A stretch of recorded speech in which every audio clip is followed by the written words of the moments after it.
Hello friends, stock మార్కెట్లోని ఇన్వెస్టర్లకు ఈ corporate actions అనే పదము ఎప్పుడు వినబడుతూనే ఉంటుంది.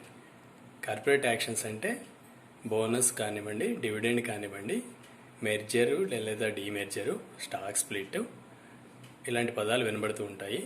రికార్డ్ డేట్ అంటే ఏంటి, ఎక్స్ డివిడెండ్ అంటే ఏంటి, కమ్ డివిడెండ్ అంటే ఏంటి, వీటన్నిటి గురించి క్లుప్తంగా తెలుసుకుందాం. ముందుగా బోనస్ గురించి తెలుసుకుందాం.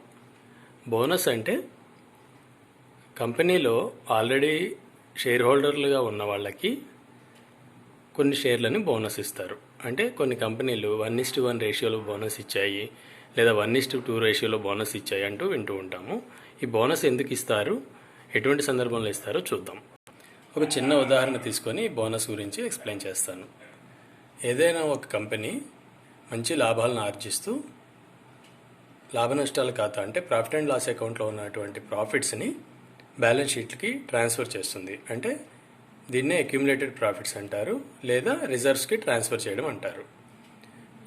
ఇక్కడ చూపిస్తున్న ఎగ్జాంపుల్లో ఒక కంపెనీలో బ్యాలెన్స్ షీట్లో లయబిలిటీస్, అసెట్స్ ఉన్నాయనుకోండి. పెయిడప్ క్యాపిటల్ 100 కోట్లు, రిజర్వ్స్ 1000 కోట్లు ఉన్నాయనుకోండి. ఫిక్స్డ్ అసెట్స్ 500 కోట్లు, కరెంట్ అసెట్స్ 600 కోట్లు ఉన్నాయనుకుందాం.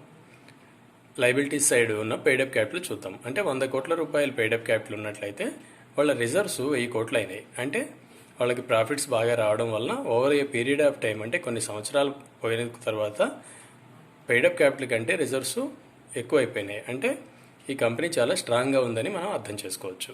ఇక్కడ కంపెనీ యొక్క ఫేస్ వాల్యూ 10 రూపాయలు, కంపెనీ యొక్క షేర్కి ఫేస్ వాల్యూ 10 రూపాయలు అనుకుంటే పెయిడప్ క్యాపిటల్ 100 కోట్లు. అంటే వాళ్ళ దగ్గర ఒక 10 కోట్ల షేర్స్ ఉన్నాయన్నమాట. ఇక్కడ రిజర్వ్స్ 1000 కోట్లు ఉన్నాయి కాబట్టి ఈ రిజర్వ్స్లో కొంత భాగాన్ని, అంటే ఒక 100 కోట్లు లేదా 50 కోట్లని పెయిడప్ క్యాపిటల్లోకి ట్రాన్స్ఫర్ చేస్తారు. అంటే మన దగ్గరే 2 పాకెట్లో ఉన్న డబ్బుల్లో ఒక పాకెట్లో నుంచి డబ్బుల్ని మరొక పాకెట్లో పెట్టడమే అనమాట. అంటే దీన్ని బోనస్ వలన కంపెనీకి, షేర్ హోల్డర్కి వచ్చే లాభము లేదు, అలాగని నష్టము లేదు.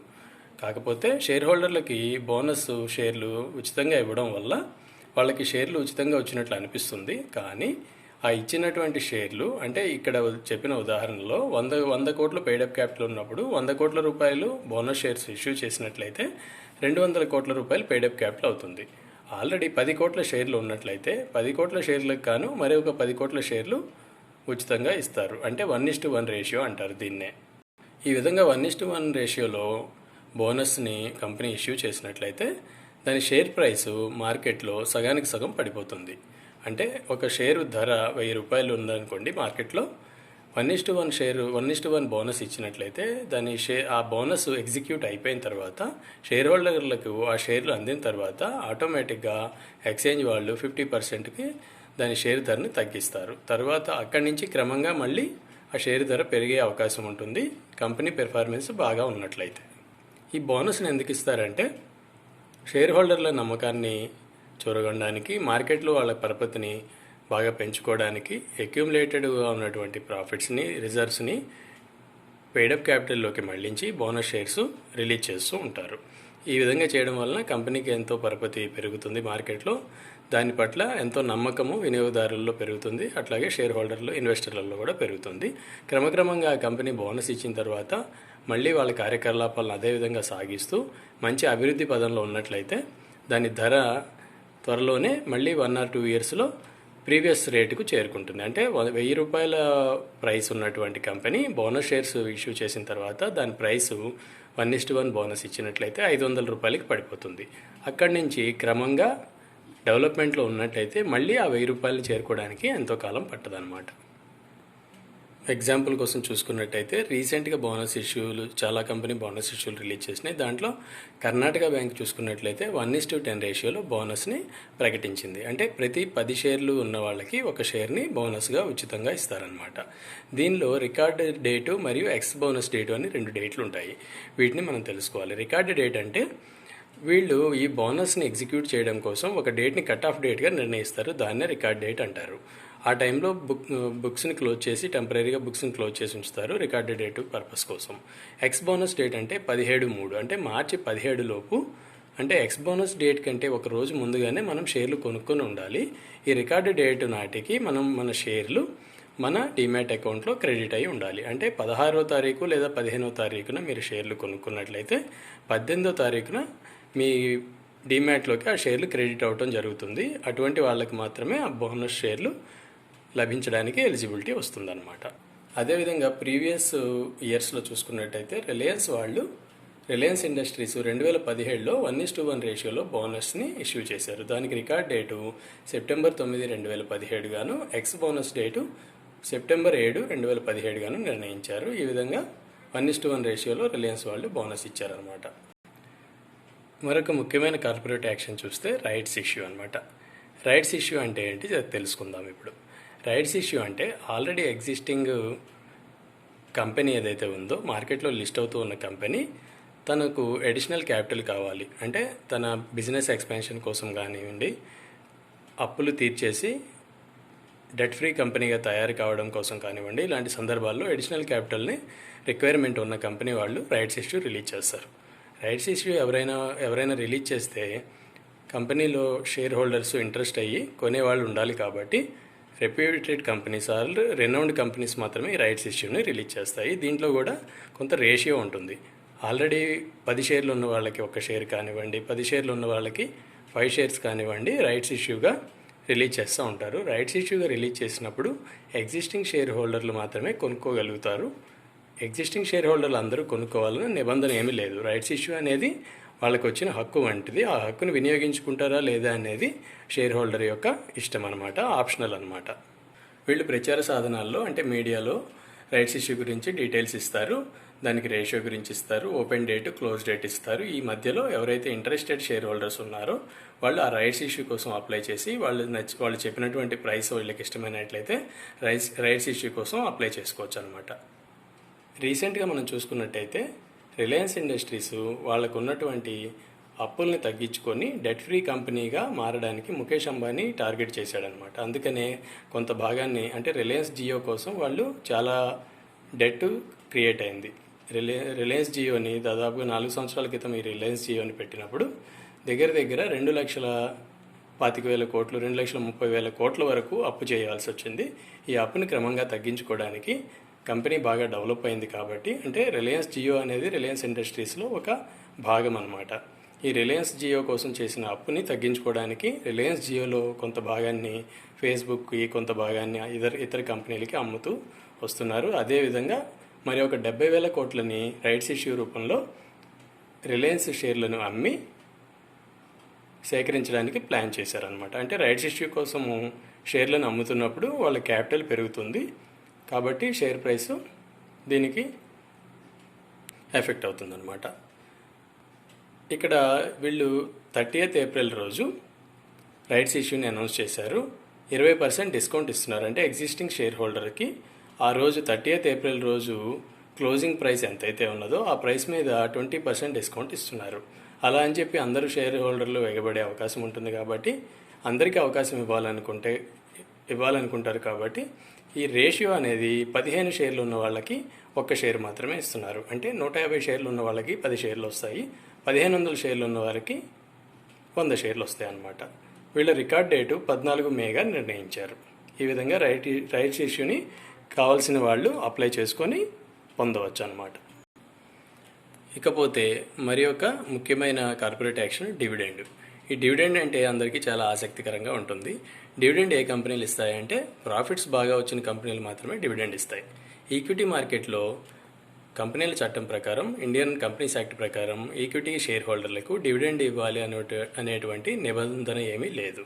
ప్రాఫిట్స్ బాగా వచ్చిన కంపెనీలు డివిడెండ్ ఇచ్చే అవకాశం ఉంటుంది. కొన్ని కంపెనీలు డివిడెండ్ ఇవ్వకుండా ఈ డివిడెండ్స్ని అంటే వాళ్ళ ప్రాఫిట్స్ని రిజర్వ్స్కి ట్రాన్స్ఫర్ చేయడం వల్ల ఫ్యూచర్లో వాళ్ళ కంపెనీ యొక్క వాల్యూనే పెరుగుతుంటుంది, అంటే కంపెనీ గ్రోత్ పెరుగుతుంది.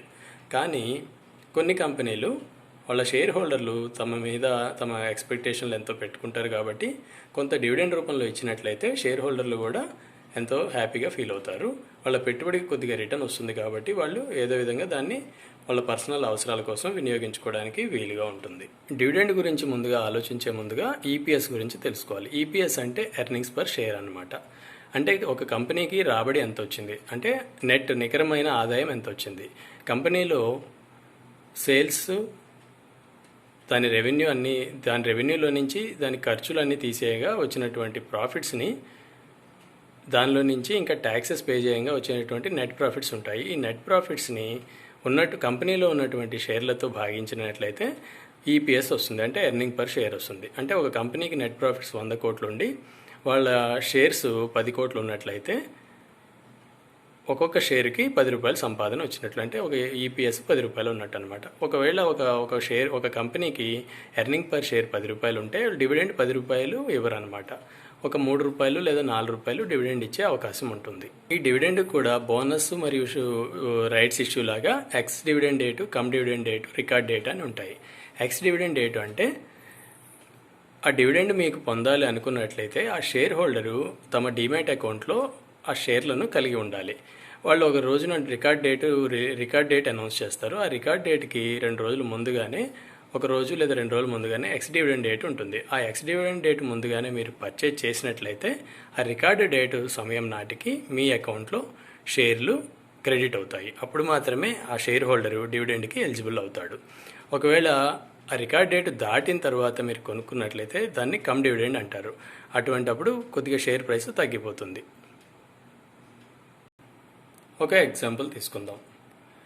ఒక కంపెనీ ఫేస్ వాల్యూ 5 రూపాయలు అనుకుందాము. వాళ్ళు 100% డివిడెండ్ ఇస్తున్నారు. దాని మార్కెట్ ప్రైస్ 100 రూపాయలు ఉంది. అంటే డివిడెండ్ని ఎప్పుడు కూడా ఫేస్ వాల్యూ మీద డిసైడ్ చేస్తారు. ఫేస్ వాల్యూ 5 రూపాయలు కాబట్టి 100% కంపెనీ వాళ్ళు డివిడెండ్ ఇచ్చినట్లయితే ఒక్కొక్క షేర్కి వచ్చేటువంటి డివిడెండ్ 5 రూపాయలు అవుతుంది. దాని మార్కెట్ ప్రైస్ 100 రూపాయలు ఉంది. అంటే 100 రూపాయల విలువ గల మార్కెట్ ప్రైస్ ఉన్నటువంటి ఒక షేర్కి 5 రూపాయలు డివిడెండ్గా అందుతుంది అనమాట. ఇప్పుడు డివిడెండ్ ఈల్డ్ ఎంతో చూద్దాం. డివిడెండ్ ఈల్డ్ అంటే మార్కెట్ ప్రైస్తో మనం షేర్ కొనుగోలు చేస్తాము. ఫేస్ వాల్యూతో కొనుగోలు చేయలేము. మార్కెట్ ప్రైస్తో మాత్రమే షేర్ని కొనుగోలు చేస్తాం. కాబట్టి వాళ్ళ పెట్టుబడి 100 రూపాయలకి వాళ్ళకి వచ్చిన డివిడెండ్ 5 రూపాయలు. అంటే 5/100 వేసినట్లయితే 5% డివిడెండ్ ఈల్డ్ అని అర్థము. అంటే బ్యాంక్ డిపాజిట్లో మనకి 5%, 6% ఎట్లయితే వస్తుందో ఈ కంపెనీలో డివిడెండ్ కూడా 5% గిట్టుబాటు అవుతుందన్నమాట. అంటే డివిడెండ్ కోసమే షేర్లు కొనుగోలు చేయకుండా డివిడెండ్తో పాటుగా ఆ కంపెనీ అభివృద్ధి పదంలో నడిచినట్లయితే గ్రోత్ పెరిగి ఆ కంపెనీ మార్కెట్ వాల్యూ ఇంక్రీజ్ అవుతుంది. అంటే వాల్యూ అక్యూములేట్ అవుతుంది. At the same time dividend returns కూడా వస్తుంది. డివిడెండ్ రావడము మరియు వాల్యూ పెరగడం అంటే ఖచ్చితంగా ఆ కంపెనీ మంచి అభివృద్ధి పదంలో ఉన్నట్టే లెక్క. మరి ఒక ముఖ్యమైన కార్పొరేట్ యాక్షన్ మెర్జర్ మరియు డీమెర్జర్. మెర్జర్ అంటే 2 లేదా అంతకంటే ఎక్కువ కంపెనీల్ని ఒక కంపెనీగా తయారు చేయడాన్ని మెర్జర్ అంటారు. అంటే కలిపేస్తారనమాట. డీమెర్జర్ అంటే ఒక కంపెనీని 2 భాగాలుగా లేదా 3 భాగాలుగా విడగొడతారు. జనరల్గా డీమెర్జర్ జరిగినప్పుడు ఒక కంపెనీని 2 పార్ట్లుగా విడదీసి 2 సపరేట్ కంపెనీలుగా మార్కెట్లో లిస్ట్ చేస్తారనమాట. ఇప్పుడు మెర్జర్ గురించి చూద్దాం. మెర్జర్ ఎందుకు చేస్తారంటే కొన్ని కంపెనీస్ విడివిడిగా ఉన్నదానికంటే కూడా 2 కంపెనీలు కలిపి వర్క్ చేసినట్లయితే ఎక్కువ లాభాలను ఆర్జించవచ్చు అనేటువంటి రీసెర్చ్ చేసినప్పుడు మెర్జర్ చేయడం జరుగుతుంది. మెర్జర్ గురించి ఉదాహరణ తీసుకోవాలంటే రీసెంట్గా గవర్నమెంట్ సెక్టార్లోని బ్యాంకుల్ని మెర్జ్ చేసిందనమాట. గవర్నమెంట్ ఆర్థిక మంత్రిత్వ శాఖ అంటే ఫైనాన్స్ మినిస్ట్రీ కొన్ని బ్యాంకుల్ని కలిపేసింది. ఈ ప్రభుత్వ రంగ బ్యాంకులు అయినటువంటి ఆంధ్ర బ్యాంకు మరియు కార్పొరేషన్ బ్యాంకును యూనియన్ బ్యాంకులో విలీనం చేశారు. అలాగే ఓరియంటల్ బ్యాంక్ ఆఫ్ కామర్స్ మరియు యునైటెడ్ బ్యాంక్ ఆఫ్ ఇండియా ఈ రెండింటినీ తీసుకెళ్లి పంజాబ్ నేషనల్ బ్యాంక్లో విలీనం చేశారు. ఈ మెర్జ్ చేసినప్పుడు ఒక స్వాప్ రేషియో ఇస్తారనమాట. అంటే 1000 ఆంధ్ర బ్యాంక్ షేర్లు ఉన్నటువంటి వాళ్ళకి 325 యూనియన్ బ్యాంక్ షేర్లు ఇచ్చారనమాట. అట్లాగే కార్పొరేషన్ బ్యాంక్ షేర్లు 1000 ఉంటే వాళ్ళకి 330 షేర్లు యూనియన్ బ్యాంక్ షేర్లు లభిస్తాయి. అదేవిధంగా 1000 ఓరియంటల్ బ్యాంక్ ఆఫ్ కామర్స్ షేర్లు ఉన్న వాళ్ళకి 1150 పంజాబ్ నేషనల్ బ్యాంక్ షేర్లు ఇచ్చారు. అలాగే 1000 యునైటెడ్ బ్యాంక్ షేర్లు ఉన్న వాళ్ళకి 121 పంజాబ్ నేషనల్ బ్యాంక్ షేర్లు ఇష్యూ చేశారనమాట. ఈ మెర్జర్ చేసినప్పుడు 2 కంపెనీల బోర్డ్ ఆఫ్ డైరెక్టర్లు షేర్ హోల్డర్ల అనుమతి తీసుకోవాలి. మరియు ఇది బ్యాంకింగ్ సెక్టర్ కాబట్టి రిజర్వ్ బ్యాంక్ అనుమతి తీసుకొని, గవర్నమెంట్ అనుమతి తీసుకొని, సెబీకి వీళ్ళందరూ ఫాలో అప్ చేసిన తర్వాత అందరి అనుమతితోనూ మెర్జర్ అనేది జరుగుతుంటుంది. ఈ మెర్జర్ వల్ల చాలా ఉపయోగాలు ఉంటాయి. మనం బేసిక్ పాయింట్స్ మాత్రమే డిస్కస్ చేసుకున్నాం. అదేవిధంగా డీమెర్జర్ గురించి ఒక ఎగ్జాంపుల్ చెప్పుకుందాం. డీమెర్జర్ ఎటువంటి సందర్భాల్లో చేస్తారంటే ఒక కంపెనీలో ఉన్నటువంటి డిఫరెంట్ డిపార్ట్మెంట్స్ని స్ప్లిట్ చేసినట్లయితే ఎక్కువ లాభం వస్తుంది అని భావించినప్పుడు డీమెర్జర్ చేస్తారు. దీనికి కూడా షేర్ హోల్డర్ల అనుమతి, బోర్డ్ ఆఫ్ డైరెక్టర్ల ఆమోదము తప్పనిసరి. గవర్నమెంట్తో, సెబీతో ఫాలో అప్ చేసి దీనికి అప్రూవల్స్ తెచ్చుకున్న తర్వాతనే డీమెర్జర్ జరుగుతుంది. రీసెంట్గా చూసినట్లయితే అరవింద్ లిమిటెడ్ అనే కంపెనీని అరవింద్ లిమిటెడ్ మరియు అరవింద్ ఫ్యాషన్స్గా 2 కంపెనీలుగా విభజించారనమాట. ఇది డీమెర్జర్కి ఒక ఉదాహరణ. ఇందులో కూడా రేషియో ఉంటుంది.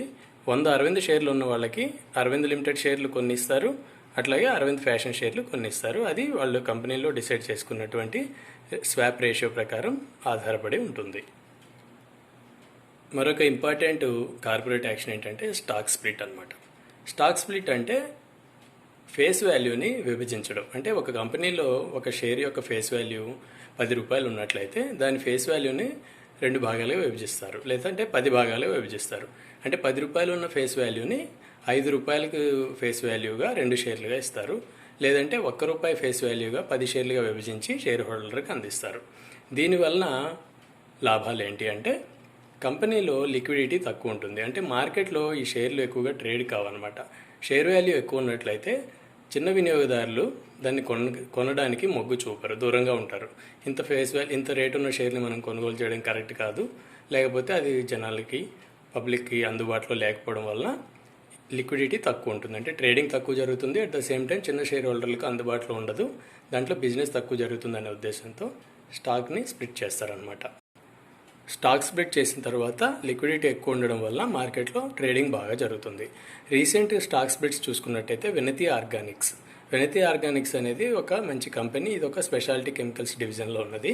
దాని ఫేస్ వాల్యూ ₹2 ఉండేది, దాని ఫేస్ వాల్యూని ₹1గా చేంజ్ చేశారనమాట. అంటే ప్రతి ఒక్క 100 షేర్లు ఉన్న వాళ్ళకి 200 షేర్లు వస్తాయన్నమాట.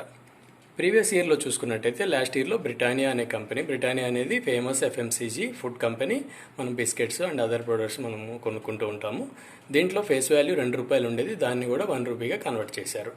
అంతకుముందు బ్రిటానియా లాస్ట్ ఇయర్లో స్ప్లిట్ చేయకముందు ₹6,000 అరౌండ్ ఈ మార్కెట్ వాల్యూ ఉండేది. దాన్ని స్ప్లిట్ చేసిన తర్వాత ₹3,000కి 3,000కి పబ్లిక్కి అందుబాటులోకి వచ్చిందనమాట. Thank you friends. కొన్ని మంచి విషయాలని డిస్కస్ చేశాను అనుకుంటున్నాను. వీడియో మీకు నచ్చితే లైక్ చేయండి, మీ ఫ్రెండ్స్తో షేర్ చేయండి. అంతేకాకుండా మన ఛానల్ని సబ్స్క్రైబ్ చేయండి. మరిన్ని ఫండమెంటల్ న్యూస్తో ముఖ్యమైన విశేషాలను మీకు అందిస్తూ ఉంటాను. Thank you.